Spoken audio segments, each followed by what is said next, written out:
Today is July 15th, 2025. My name is Susan Palmer, and I will be sharing my ethical beliefs paper with you today. For my introduction, um, naturally, ethical beliefs and moral values have come naturally to me. I am a rule follower and not an adventurous person when it comes to um, uh, not following the rules. And so it has come naturally to me. Also, I would like to credit my parents. My father was a minister and my mother was a teacher, and they instilled in us um, great moral and ethical beliefs and taught us to think on our own. Um, so I do credit them for a lot and how I was raised.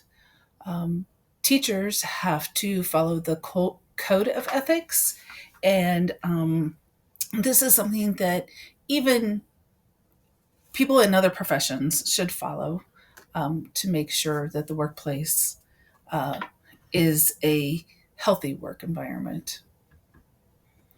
Religion is a topic that is very difficult for me to discuss. I am religious. I'm not very religious. And yes, I was raised by a minister. He did not push his beliefs on us. He did not push us. Yes, we were required to go to church, but we weren't required to do or go beyond the extra. We could actually go to other churches. He was fine with us learning what other culture or what other churches were like. Um, the reason I don't like to talk about it is because I don't like to offend others, and I am not knowledgeable about this area whatsoever. I'm not knowledgeable about their beliefs and their traditions, and I don't feel comfortable talking about it in both my professional and my personal life. Um, I don't impose my view onto them, and I do not want them to impose their view on me. I don't mind if children talk about their religion um, amongst themselves. And so I support inclusion and inclusive environment. They can talk as long as it is appropriate, does not get out of hand. Also, we have an area where if kids who their tradition is to pray during the day, there is an area for that. And also during Ramadan, we have an area where the students who actually fast during that time, they can go there and not have to sit in the lunchroom. Punishment and due process. Punishment, actually, both of these cover both the teacher and the students. Sometimes is it fair? No, but it is there to cover us. Um, Legally too. Um, the punishment is not always fair. One student might get one certain discipline, and the other student who did the same exact act might get a different discipline, and that is just not fair. We need to be more fair. Life isn't fair, but when it comes to things like that, kids see that, and then they know how those those adults react to things, and how the discipline just isn't fair. Um, Due process. In my paper, I talked a lot about special education just because that's what I'm in. Also, that's what we hear a lot about: due process, due process, due process, and be careful. Yes, parents and advocates can ask for due process, get their children the services or their child the services that they need. But sometimes it's not justified, and it's a quick threat for those individuals to get what they want. We need to work together as a team, not just trying to find a quick fix. Sometimes the student who knows that their parent is fighting for due process is actually embarrassed, especially when they get older. They don't want the attention on them. They want to just blend in with everybody else. And with due process, sometimes that isn't the case. The attention is focused on them. Professionalism, showing up, being honest, and having a strong work ethic. Something that my dad instilled in us as we were growing up as children.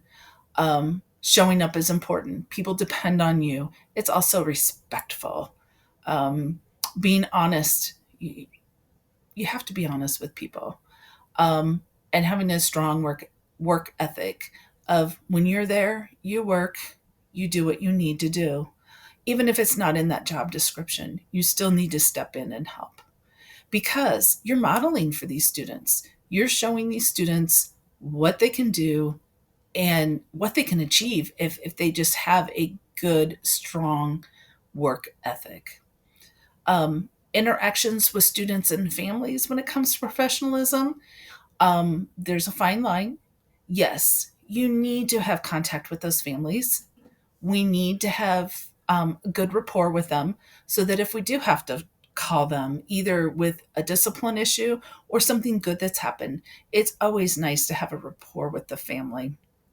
Now, when that rapport goes too far and then there's favoritism that comes into play, then that teacher has crossed a line.